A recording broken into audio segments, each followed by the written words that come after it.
Last ক্লাসে আমরা চাহিদার স্থিতিস্থাপকতার নির্ধারক সমূহ পড়ছিলাম, দুটো আলোচনা করেছিলাম।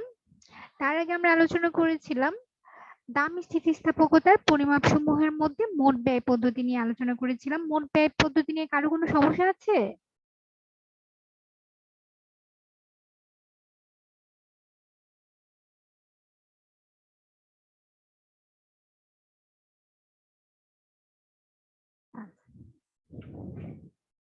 চাহিদার স্থিতিস্থাপকতার নির্ধারক সমূহের মধ্যে প্রথম যে দুটো পয়েন্ট আছে, অর্থাৎ দ্রব্যের প্রকৃতি এবং বিকল্প দ্রব্যের উপস্থিতি, এই দুটো আলোচনা করা হয়েছিল। আজকে আমরা আলোচনা করব আয়ের প্রকৃতি। চাহিদার স্থিতিস্থাপকতার যে নির্ধারক গুলো আছে, অর্থাৎ যেগুলোর উপর বেস করে চাহিদার স্থিতিস্থাপকতা পরিবর্তন হয়ে থাকে, তার মাঝে তৃতীয় নাম্বার পয়েন্ট হচ্ছে আয়ের পরিমাণ।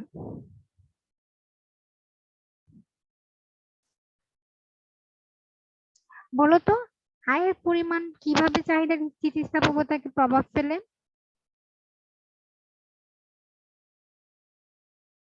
তোমরা কেউ কিছু শেয়ার করতে পারবে?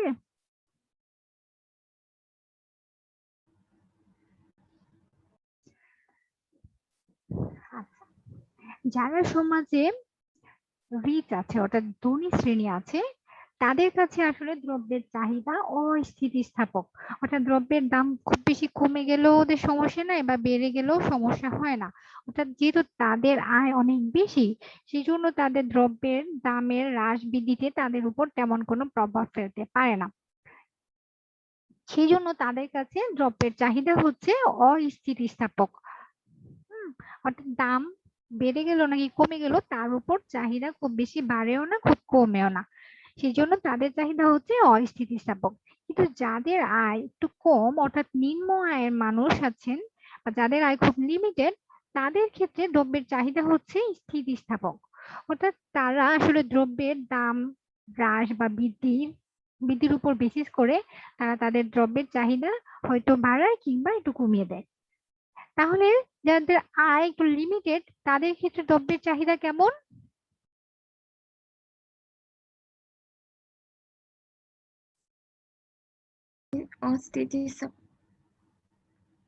যাদের আয় লিমিটেড, অর্থাৎ যারা নিম্ন আয়ের, তাদের ক্ষেত্রে দ্রব্যের চাহিদা হচ্ছে স্থিতিস্থাপক। হ্যাঁ, কিন্তু যাদের আয় অনেক বেশি, তাদের ক্ষেত্রে দ্রব্যের চাহিদা হচ্ছে কি বলতো? হ্যাঁ, অস্থিতিস্থাপক।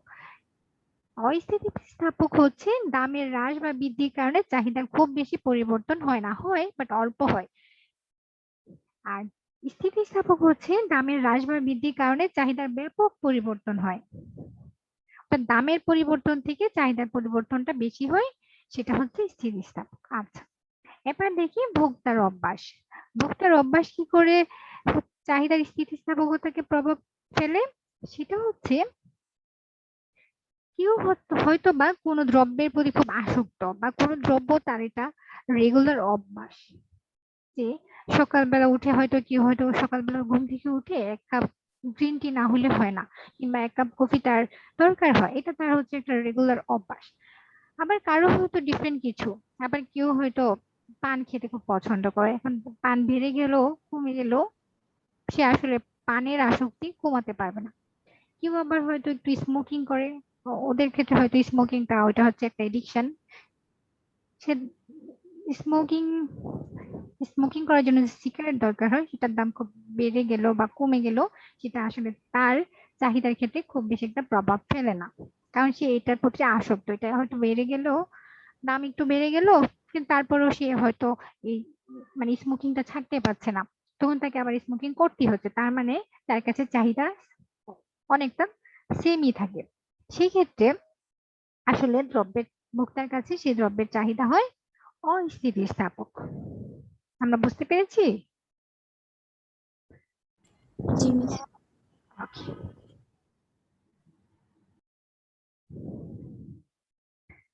বিকল্প দ্রব্য। বিকল্প দ্রব্য নিয়ে এর আগে অবশ্য আলোচনা করা হয়েছে, ঠিক আছে, আমরা আরেকটু আলোচনা করব। কোন দ্রব্যের বিকল্প দ্রব্য যত বেশি থাকবে, তার চাহিদার স্থিতিস্থাপকতা তত বেশি থাকবে। যেমন ধরো কোন দ্রব্যের যদি বিকল্প দ্রব্য খুব বেশি অ্যাভেলেবল থাকে, তখন সে কি করবে? কোন একটা দ্রব্যের দাম বেড়ে গেলে সে তার বিকল্পটা ক্রয় করবে, বিকল্পটার চাহিদা তার কাছে বেড়ে যাবে, তাই না? তার মানে সেক্ষেত্রে চাহিদা স্থিতিস্থাপক স্থিতিস্থাপক হয়, অর্থাৎ স্থিতিস্থাপকতা বেশি হয়। যেমন চায়ের বিকল্প গুড় আছে। তারপর এরকম যদি আরো কিছু একটা সমমুখী বা এরকম সমজাতীয় আরো কিছু দ্রব্য থাকে, সেক্ষেত্রে কি হবে? যদি একটার প্রাইস বেড়ে যায়, তখন আমরা বিকল্পগুলোর ক্রয় করবো, অর্থাৎ বিকল্পগুলোর চাহিদা বেড়ে যাবে।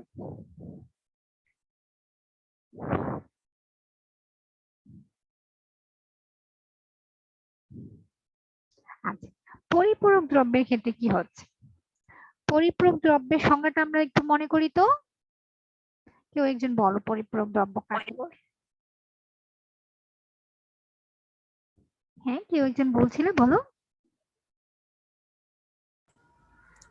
ম্যাম, দুটি দ্রব্যের মধ্যে একটির ভোগ বাড়াতে হলে অপর দ্রব্যের ভোগ বৃদ্ধি প্রয়োজন। একটা ভোগ ফেরাতে হলে অপদ্রব্যেরও ভোগ বৃদ্ধি প্রয়োজন। ইয়েস, অর্থাৎ যখন দুটো দ্রব্য একসাথেই ব্যবহার করতে হয়। যেমন ধরো, অনেকে কম্পিউটারের সাথে প্রিন্টার দরকার হয় কোনো কিছু প্রিন্ট করার জন্য, তাহলে কম্পিউটারের কমপ্লিমেন্ট অথবা পরিপূরক দ্রব্য হচ্ছে প্রিন্টার। বা কলমের সাথে তোমার কালি দরকার হবে, তাই না? তাহলে এটা হচ্ছে পরিপূরক দ্রব্য। আচ্ছা, পরিপূরক দ্রব্যের ক্ষেত্রে কি হচ্ছে?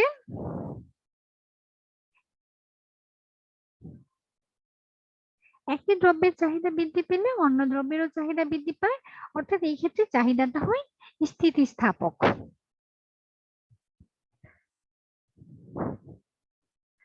একাধিক ব্যবহারযোগ্য দ্রব্য,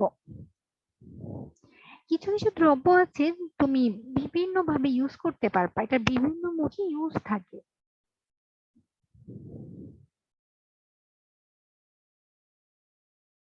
সেক্ষেত্রে দেখা যায় সেসব দ্রব্যের দাম হ্রাস পেলে অনেক বেশি বৃদ্ধি পায়। যেমন হতে পারে বিদ্যুৎ, কয়লা, কাগজ, দুধ। তুমি দুধ দিয়ে অনেক কিছু তৈরি করতে পারো, ছানা তৈরি করতে পারো, মিষ্টি তৈরি করতে পারো, দধি তৈরি করতে পারো, আরো অনেক কিছু। দুধ দিয়ে তুমি যে মাংস রান্না করতে পারো, অনেক কিছু তৈরি করা যায়, রাইট? তারপর কাগজের বিভিন্ন ব্যবহার আছে, কয়লার বিভিন্ন মুখে ব্যবহার আছে, বিদ্যুৎ তো আমাদের এসেনশিয়াল। এই বিদ্যুৎ তুমি তোমার তোমার বাসায় ইউজ করতে পারো, অফিসে ইউজ করতে পারো, কলকারখানা ইউজ করতে পারো, মানে অলমোস্ট বিদ্যুৎ সব জায়গায় ব্যবহার করতে, এগুলো ব্যবহার অনেক বেশি বিভিন্নমুখী। তাহলে এক্ষেত্রে কি হচ্ছে? এক্ষেত্রে হচ্ছে যদি দাম হ্রাস পায় তাহলে এর চাহিদা আরো অনেক বৃদ্ধি পায়। এক্ষেত্রে দ্রব্যের চাহিদা হচ্ছে স্থিতিস্থাপক। স্থগিত ব্যবহার, স্থগিত ব্যবহার হচ্ছে কিছু কিছু দ্রব্য আসছে যেগুলো আমরা খুব সাময়িক সময়ের জন্য ইউজ করি, এগুলো আসলে লং টার্ম ইউজ করা যায় না, খুবই অল্প কিছু সময়ের জন্য হয়তো আমরা এই দ্রব্যগুলো ইউজ করি, পরবর্তীতে এগুলোর আর কোনো ব্যবহার থাকে না।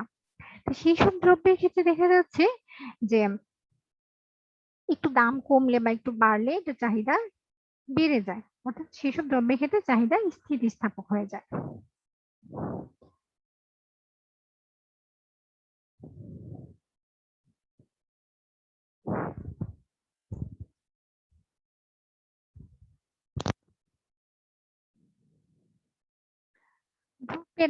দ্রব্যের দাম খুব বেশি বা খুব কম হলে ওসব দ্রব্যের চাহিদা অস্থিতিস্থাপক হয়। যেমন তোমার বিলাসবহুল দ্রব্যগুলো তো যারা সমাজের বেশি আয়ের লোকজন আছে, অর্থাৎ ধনী শ্রেণী আছে, তাদের কাছে তো এগুলোর কোনো আহ, মানে এগুলো দাম বেড়ে গেল কিংবা কমে গেল, এগুলোর সাথে ওদের তেমন কোনো প্রতিক্রিয়া থাকে না। আবার কিছু কিছু দ্রব্য আছে যে খুব বেশি নিত্য প্রয়োজনীয়, যেমন সুই, আলপিন, লবণ, এগুলো দ্রব্যের দাম কম এবং চাহিদা এই ক্ষেত্রে অস্থিতিস্থাপক হয়ে থাকে। অর্থাৎ মোট আয়ের অতি সামান্য অংশ এইসব দ্রব্য ক্রয়ে ব্যয় হয়ে থাকে। অর্থাৎ দ্রব্যের দাম, যেসব দ্রব্যের দাম খুব বেশি অথবা খুব কম, ওইসব দ্রব্যের চাহিদা আসলে অস্থিতিস্থাপক হয়। যেমন বিলাসবহুল দ্রব্যগুলো ম্যাক্সিমামই অনেক বেশি কস্টলি হয়ে থাকে, অনেক ব্যয়বহুল হয়ে থাকে। আবার কিছু দ্রব্য আছে যেগুলোর দাম খুবই সামান্য। যেমন তুমি যদি একটা আলপিন কিনো বা সেপটিপিন কিনো, এগুলোর দাম খুব বেশি হয় না। বা তুমি সুই কিনলে, এগুলো খুব বেশি দাম হয় না, এগুলোর দাম খুবই অল্প। তারপর কিছু বিলাসবহুল দ্রব্য আছে যেগুলোর দাম আসলে খুবই এক্সপেন্সিভ। তাহলে এই দুই ক্যাটাগরির ক্ষেত্রে চাহিদা আসলে অস্থিতিস্থাপক হয়ে থাকে, যেগুলোর দাম খুব অল্প কিংবা যেগুলোর দাম খুব বেশি।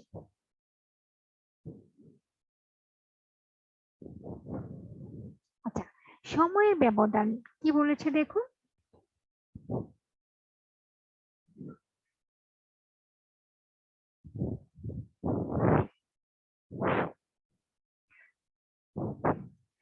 দীর্ঘকালে যেহেতু কোনো দ্রব্যের উৎপাদন বা বিকল্প দ্রব্য উৎপাদন করা যায়, সেহেতু স্বল্পকালে কোনো দ্রব্যের চাহিদা অস্থিতিস্থাপক হলেও দীর্ঘকালে সেই সব দ্রব্যের চাহিদা স্থিতিস্থাপক হয়ে যায়।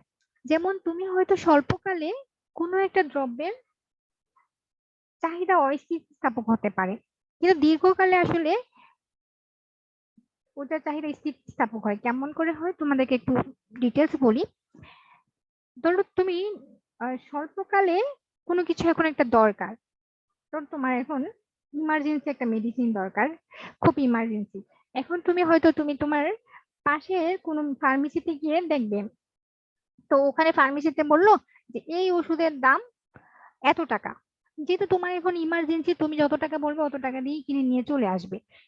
কিন্তু দীর্ঘকালে যখন তোমার হাতে সময় থাকবে, তখন তুমি হয়তো এটা একটু যাচাই করে কিনবে, যে না এটা হয়তো এই ফার্মেসিতে না গিয়ে ওই শাহবাগের কোনো ফার্মেসিতে গেলে হয়তো এটা আরো একটু কম প্রাইসে পাওয়া যাবে, বা এটার প্রাইস এত না, এটার প্রাইস হচ্ছে এরকম এরকম একটু রিজনেবল।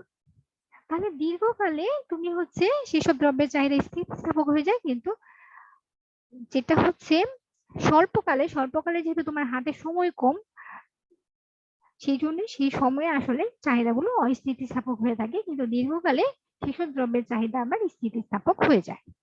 আমরা কি পয়েন্টটা বুঝতে পেরেছি?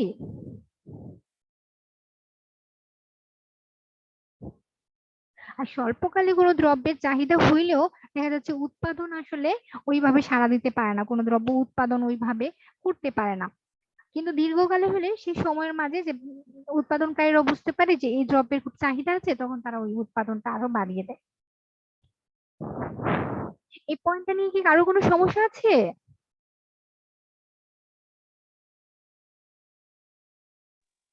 না ম্যাম।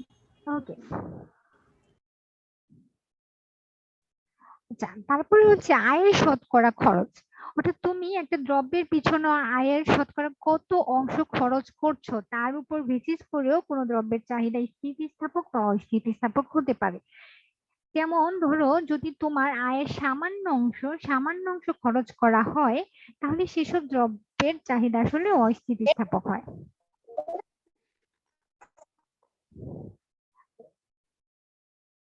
মানে এটা ডিপেন্ড করছে তুমি তোমার আয়ের কত শতাংশ কোনো দ্রব্যের পেছনে খরচ করছো। যদি সেটা কম অংশ হয়, খুবই সামান্য অংশ হয়, তোমার আয়ের হয়তো দেখা যাচ্ছে খুব সামান্য অংশই তুমি এই দ্রব্যটার পেছনে খরচ করো, তাহলে সেই ক্ষেত্রে আসলে সেটার চাহিদা দামের সাথে খুব বেশি একটা পরিবর্তন হয় না, অর্থাৎ সেক্ষেত্রে চাহিদা হয় অস্থিতিস্থাপক। আচ্ছা, আমরা যে লাস্ট পয়েন্ট, সেই লাস্ট পয়েন্টটা দেখবো, সেটা হচ্ছে যুক্ত চাহিদা।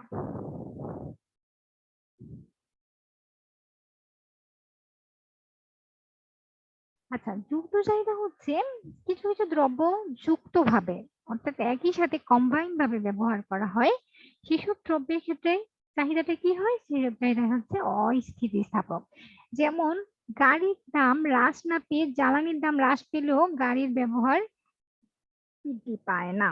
এখানে মোটর গাড়ি জ্বালানিটা আসলে যুক্ত চাহিদা।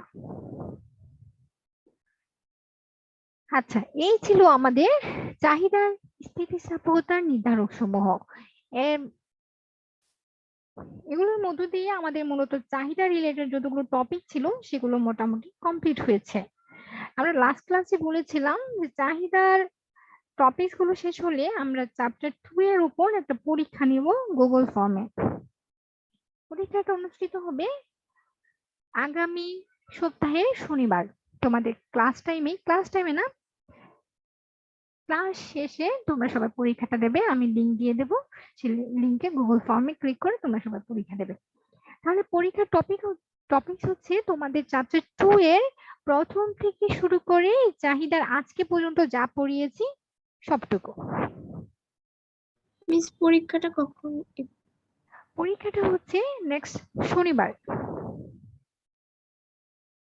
পরীক্ষাটা দেবে ক্লাস শেষ করে, আমি তোমাদের গ্রুপে লিংক দিয়ে দেব, সেই গুগল ফর্মের লিংক দেব, সেই লিংকে গিয়ে তোমরা সুন্দর করে পরীক্ষা দেবে। পরীক্ষাটা অনুষ্ঠিত হবে গুগল ফর্মে। মিস আজকে মিস কয় মার্কসের পরীক্ষা হবে?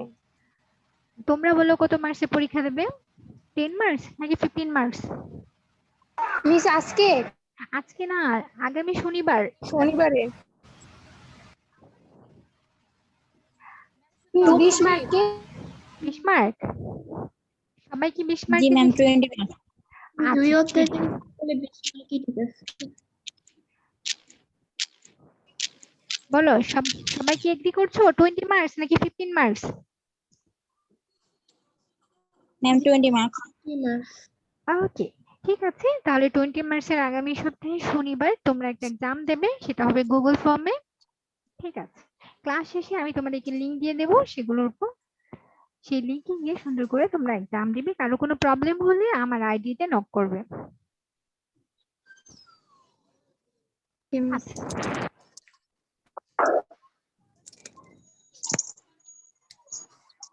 আচ্ছা এখন আমরা আরেকটা নতুন টপিক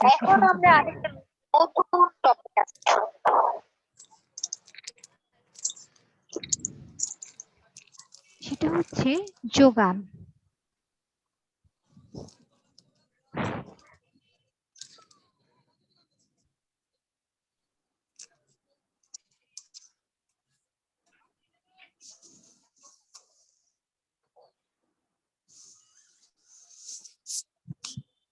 আচ্ছা, চ্যাপ্টার 2 এ আমরা পড়েছি উপযোগ রিলেটেড বিভিন্ন ধরনের টপিকস পড়েছি। তারপর আমরা চাহিদা পড়েছি, চাহিদা রিলেটেড যে টপিকস গুলো আছে সেগুলো পড়েছি, ঢাল পড়েছি, অপেক্ষক পড়েছি। তারপর চাহিদার স্থিতিস্থাপকতা রিলেটেড যতগুলো টপিকস আছে সবগুলোই আমরা কমপ্লিট করে এসেছি। এখন আমরা আরো একটা ভাইটাল টপিক, ইকোনমিক্স এর, এটা আসলে খুবই বেসিক টপিক, সেটা হচ্ছে যোগান, চাহিদা যোগান, খুবই বেসিক লেভেলের টপিক। আজকে আমরা শুরু করব যোগান রিলেটেড কিছু আলোচনা।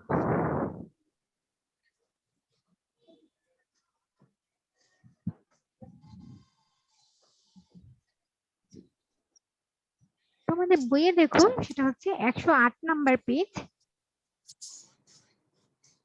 আচ্ছা, যোগান বলতে আমরা আসলে কি বুঝি, এক কথায় যদি সংজ্ঞা দিই বা অর্থনীতির ভাষায় যদি সংজ্ঞা দিই, তাহলে সেটা যোগান বলতে বোঝায় একটা নির্দিষ্ট সময় নির্দিষ্ট দামে বিক্রেতাগণ কোনো দ্রব্যের যে পরিমাণ বিক্রয় করতে প্রস্তুত থাকে।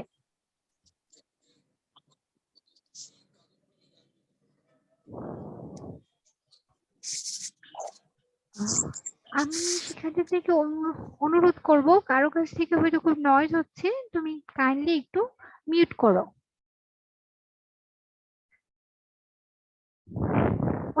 সাধারণ ভাষায় আমরা যোগান বলি কোনো দ্রব্যের সরবরাহকে, কিন্তু অর্থনীতির ভাষায় যোগান হচ্ছে একটা নির্দিষ্ট সময় থাকবে এবং সেই একটা দ্রব্যের নির্দিষ্ট দাম থাকবে, সেই নির্দিষ্ট দামে বিক্রেতাগণ একটা দ্রব্যের যেই পরিমাণ বিক্রয় করতে ইচ্ছুক থাকে তাকে বলা হয় যোগান। অর্থাৎ এখানে আমার কোনো দ্রব্য যখন আমরা যোগান বলবো, তখন যোগানের সাথে কিছু বিষয় রিলেটেড, সেটা হচ্ছে এক্ষেত্রে একটা নির্দিষ্ট সময় বিবেচনা করা হবে এবং যে দ্রব্য যোগান দেওয়া হবে সেই দ্রব্যের একটা নির্দিষ্ট দাম থাকবে। এখন নির্দিষ্ট সময় নির্দিষ্ট দামে বিক্রেতাগণ বা উৎপাদনকারীগণ সেই দ্রব্যের যে পরিমাণ বিক্রয় করতে প্রস্তুত থাকে তাকে বলা হয় যোগান। তাহলে চাহিদার মতো যোগানও আসলে দামের উপর নির্ভরশীল। চাহিদার ক্ষেত্রে ভোক্তাগণ যেমন বিবেচনা করে যে নির্দিষ্ট দামে সে কতটুকু কোনো দ্রব্য ক্রয় করবে, আর এই ক্ষেত্রে বিক্রেতাগণ এই ক্ষেত্রে এই ক্ষেত্রে যোগানটা হচ্ছে বিক্রেতার পার্সপেক্টিভ থেকে বিবেচনা করা হয়। বিক্রেতাগণ একটা দ্রব্যের সেই নির্দিষ্ট দামে কি পরিমাণ বিক্রি করতে প্রস্তুত থাকে বা কি পরিমাণ বিক্রি করতে সে চায়। তাহলে আমরা দেখতে পাচ্ছি যোগানের ক্ষেত্রেও আসলে দামটা খুবই ইম্পর্টেন্ট এবং সময়, ওই যে বললাম নির্দিষ্ট সময়, এই আসলে সময়টাও ইম্পর্টেন্ট। তাহলে আমরা কি দেখতে পাচ্ছি, কোন দ্রব্যের যোগান কিসের উপর নির্ভর করছে?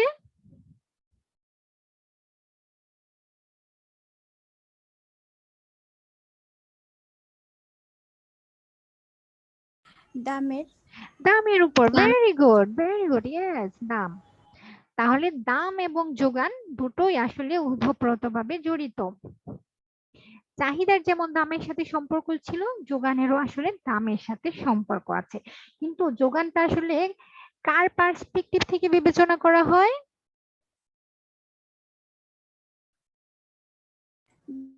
বিক্রেতাগণের উপর। হ্যাঁ, বিক্রেতাগণ অর্থাৎ উৎপাদনকারী কি পরিমাণ সাপ্লাই দিতে বা যোগান দিতে প্রস্তুত আছে। আচ্ছা,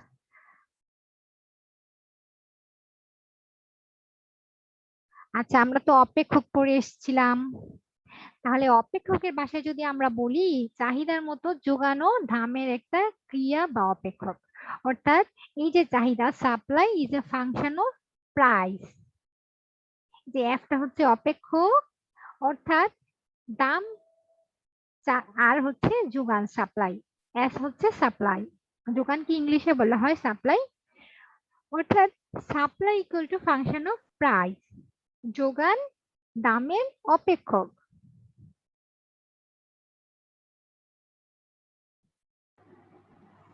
আচ্ছা, তোমরা এগুলো পড়ে নিবে। অধ্যাপক মেয়ার্স কি বলেছেন, অধ্যাপক রেগান কি বলেছেন, এই এই সংজ্ঞাগুলো তোমরা সুন্দর করে পড়ে নেবে। এগুলো তোমাদের ডিগ্রিতে কাজে লাগবে। আচ্ছা, এবার দেখি যোগান ও মজুত আসলে কিভাবে কাজ করে। বলতো, দুটো বিষয় কি একই অর্থে ব্যবহার করা যায় নাকি একটু ভিন্ন অর্থে ব্যবহার করা যায়? কি মনে হয় তোমাদের? দুটি ভিন্ন অর্থে ব্যবহার করা যায় যোগান ও মজুত। আচ্ছা,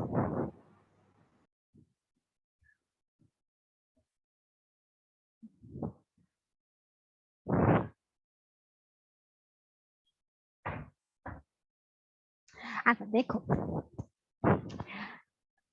যদিও আপাতত দৃষ্টিতে মনে হচ্ছে যোগান ও মজুদ হয়তো বা দুটো সেম মিনিং হতে পারে, কিন্তু আসলে অর্থনীতিতে যোগান এবং মজুদ দুটি ভিন্ন অর্থ বহন করে।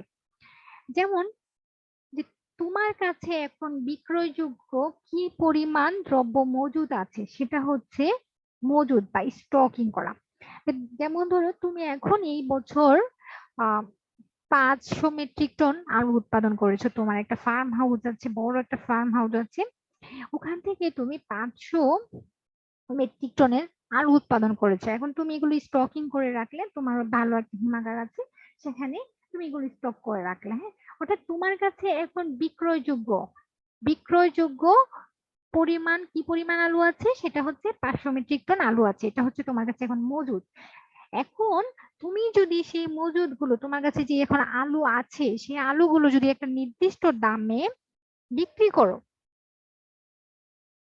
তাহলে সেটা হয়ে যাবে যোগান।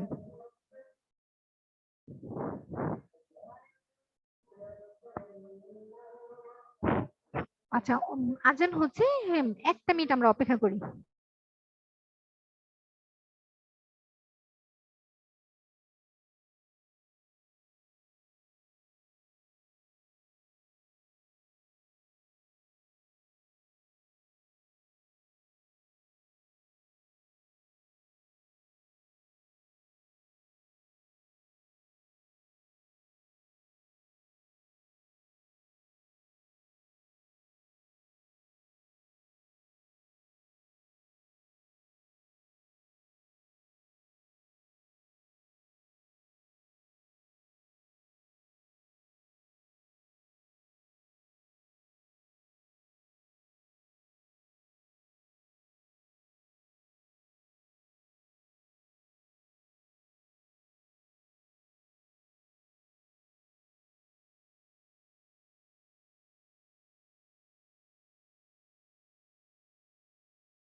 আচ্ছা, তাহলে যোগান এবং মজুদের বেসিক পার্থক্যটা কি আমরা বুঝতে পেরেছি?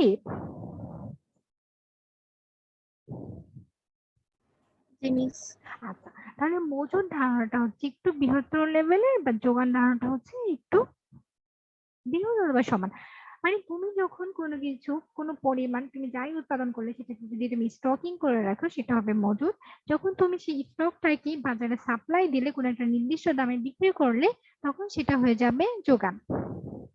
আচ্ছা, অর্থাৎ তোমার কাছে বিক্রয়যোগ্য যে পরিমাণ থাকবে সেটাকে বোঝাবে হচ্ছে মজুদ, আর যখন তুমি সেটাকে বিক্রি করে দেবে কোনো একটা নির্দিষ্ট দামে সেটা হয়ে যাবে যোগান। এখন মজুদ কি করে? মজুদের দাম, মজুদের সাথে দামের কি সম্পর্ক? সেটা হচ্ছে বিপরীত সম্পর্ক। কেমন? যদি এখন বলা হয় বাজারে আলুর দাম হ্রাস পেয়েছে, বলা হলো যে বাজারে এখন আলুর দাম মাত্র 5 টাকা কেজি, আগে ছিল 10 টাকা কেজি, এখন 5 টাকা কেজি, তাহলে তোমার কাছে এই যে বিক্রয়যোগ্য পরিমাণ প্রায় 500 মেট্রিক টন আলু আছে, সেগুলো কি তুমি এখন বাজারে সাপ্লাই দেবে?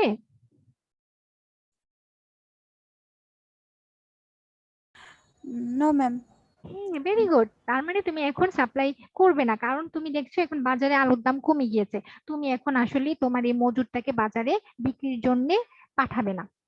কিন্তু দেখো যোগানের সাথে দামের কি সম্পর্ক?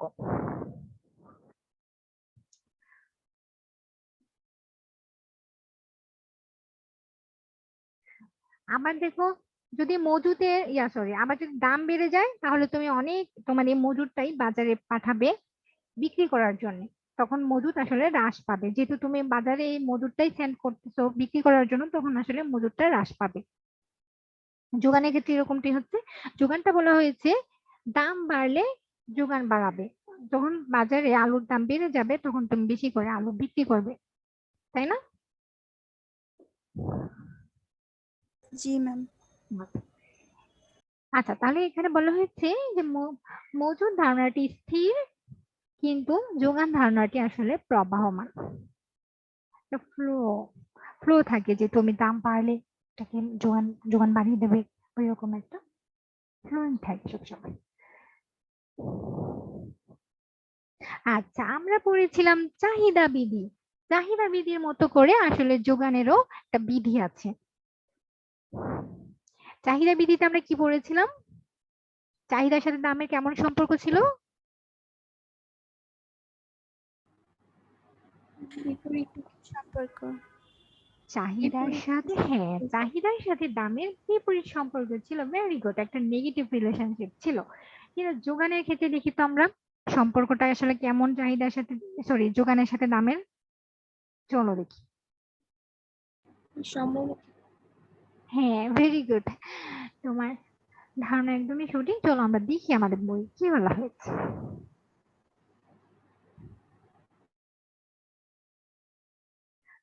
আচ্ছা, এখানে প্রথমেই বলা হয়েছে, আচ্ছা বইয়ে যেভাবে বলেছে আমি ওই সিকোয়েন্স ওয়াইজ যাই। এখানে বলা হয়েছে আসলে যোগান অনেকগুলো বিষয়ের উপর নির্ভরশীল। সেগুলো হচ্ছে দ্রব্যের দাম তো আছেই, তাছাড়া হচ্ছে উপকরণের দাম। তুমি কোনো দ্রব্য তৈরি করতে যে উপকরণগুলো দরকার হয় সেই উপকরণগুলোর দাম বেড়ে গেলে তাহলে যোগান, তুমি যে দ্রব্য সাপ্লাই দিচ্ছ সেটার দামও বেড়ে যাবে। তারপর কারিগরি জ্ঞান, তুমি কোনো দ্রব্যের প্রস্তুত করতে গেলে তোমার প্রযুক্তিগত জ্ঞান দরকার হবে। আবহাওয়া, আবহাওয়া এখন শীতকাল নাকি হচ্ছে কোন সিজন সেটার উপর ডিপেন্ড করো যোগান কম বেশি হতে পারে। সময়, সময় অনেক বড় একটা ফ্যাক্টর। স্বল্প মেয়াদী সময় কিংবা দীর্ঘমেয়াদী সময় এগুলো বিবেচনায় নেওয়া হয়, এগুলো আমরা আস্তে আস্তে পরবর্তীতে পড়বো। আমরা জাস্ট এখানে প্রাথমিক কিছু ধারণা নিচ্ছি। আচ্ছা, পণ্যের আরোপিত কর অর্থাৎ করের উপরও ট্যাক্স, আমরা যেটাকে বলা হয় ইংলিশে বলা হয় ট্যাক্স, সেই ট্যাক্সের উপরও যোগান নির্ভর করে। এগুলো হচ্ছে যোগান কোন কোন বিষয়ের উপর নির্ভর করে সেই বিষয়গুলো। এখন আমরা চাহিদা সরি, যোগান বিধিতে মূলত এই যে দাম ব্যতীত, এই যে দ্রব্যের দাম, এই দাম ব্যতীত অন্যান্য যত বিষয়গুলো আছে, এই যে বিষয়গুলো, এই বিষয়গুলোকে স্থির ধরে শুধু দামের সাথে যোগানের সম্পর্ক দেখানো হয়। অর্থাৎ দাম বেড়ে গেলে যোগান বাড়বে, দাম কমে গেলে যোগান কমবে। আর এই যে এতগুলো বিষয় আছে, এই যে সবগুলো বিষয়ের উপর যোগান নির্ভর করে, এগুলোকে বলা হয় অপেক্ষক। অর্থাৎ অপেক্ষক হচ্ছে কোন কোন বিষয়ের উপর যোগান নির্ভর করে।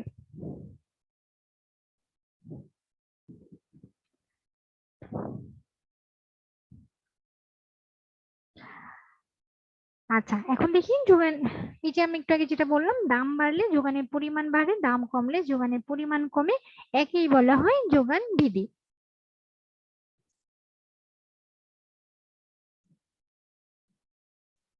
এই যে আমি তোমাদেরকে একটু আগে একটা অপেক্ষক দেখালাম যে যোগান আসলে এতগুলো বিষয়ের উপর নির্ভর করে, কিন্তু আমরা যখন যোগান বিধি পড়বো তখন অন্যান্য বিষয়গুলোকে স্থির ধরে শুধু যোগানের সাথে কার সম্পর্ক দেখবো? হ্যাঁ, যোগানের সাথে আমরা শুধু দামের সম্পর্ক দেখবো, অর্থাৎ যোগানের সাথে দামের কেমন সম্পর্ক সেটা দেখবো। এই যে বাকি বিষয়গুলো আছে এই বিষয়গুলোকে স্থির ধরে নেব। এই যে এখানে এটাই বলা হয়েছে, অন্যান্য অবস্থা স্থির ধরে শুধু আমরা দামের সাথে যোগানের সম্পর্কটা দেখবো। সেক্ষেত্রে ইকুয়েশনটা হয়ে যায় এরকম যে এস কিউ, কিউ এস হচ্ছে যে আমি কি পরিমাণ সাপ্লাই দিচ্ছি, কিউ হচ্ছে কোয়ান্টিটি, এস হচ্ছে সাপ্লাই, এফ হচ্ছে ফাংশন, পি হচ্ছে আমার প্রাইস বা দাম, এক্স হচ্ছে ওই এক্স দ্রব্য যে দ্রব্যটা আমি সাপ্লাই দিচ্ছি এবং সেই দ্রব্যের দাম। তাহলে এই ক্ষেত্রে যখন আমি ল অফ সাপ্লাই বা হচ্ছে যোগান বিধি পড়বো তখন আমি দেখছি অন্যান্য বিষয়গুলো স্থির থাকছে, শুধু দামের সাথে যোগানের সম্পর্ক দেখানো হচ্ছে। সেক্ষেত্রে আমার ফাংশনটা হচ্ছে এরকম, supply is a function of P. তাহলে আমরা যোগান বিধি কি দেখছি যে যোগান কিসের ফাংশন?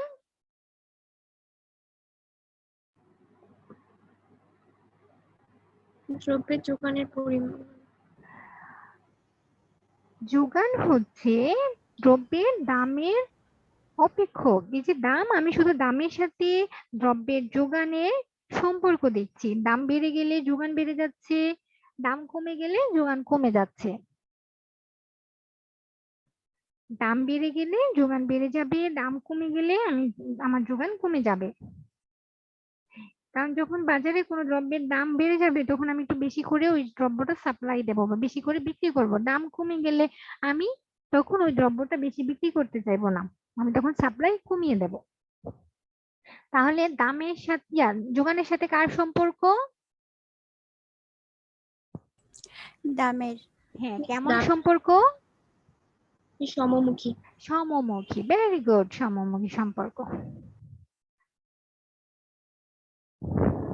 আচ্ছা, এখানেও বিভিন্ন অর্থনীতিবিদ বিভিন্নভাবে সংজ্ঞায়িত করেছেন, বাট মূল কথা একই, হয়তো একটু ভিন্ন আঙ্গিকে সংজ্ঞায়িত করেছেন, কিন্তু মূল কথা এই একই। দাম বেড়ে গেলে যোগান কমবে, যোগান কমে, সরি, দাম বেড়ে গেলে যোগান বাড়বে, দাম কমলে যোগান কমবে। এই কথাগুলো একজন এক এক পার্সপেক্টিভে সুন্দর করে সাজিয়ে লিখেছেন।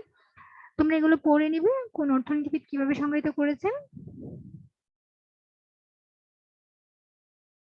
ওকে মিস।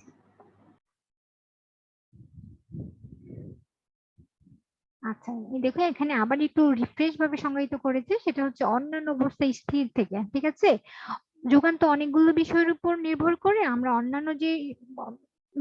অন্যান্য যে বিষয়গুলো আছে সেগুলোকে এখানে স্থির ধরেছি। স্থির ধরে জাস্ট হচ্ছে যোগানের সাথে আমরা দামের সম্পর্ক দেখিয়েছি, অর্থাৎ উচ্চতর দামে যোগানের পরিমাণ বৃদ্ধি পায়, নিম্নতম দামে যোগানের পরিমাণ হ্রাস পায়। এই যে যোগান এবং দামের পরিমাণের উপর ক্রিয়াগত সম্পর্ককে যোগান বিধি বলা হয়। ঠিক আছে, যোগানের অপেক্ষক হচ্ছে এটাকে হচ্ছে অন্তর্কলনের মাধ্যমে বা ডিফারেন্সিয়েশন করলে অপেক্ষকটা এরকম দাঁড়ায়। আজকে আমাদের সময় প্রায় লাস্ট পর্যায়ে। আজকের ক্লাস নিয়ে কারো কোনো কোশ্চেন আছে?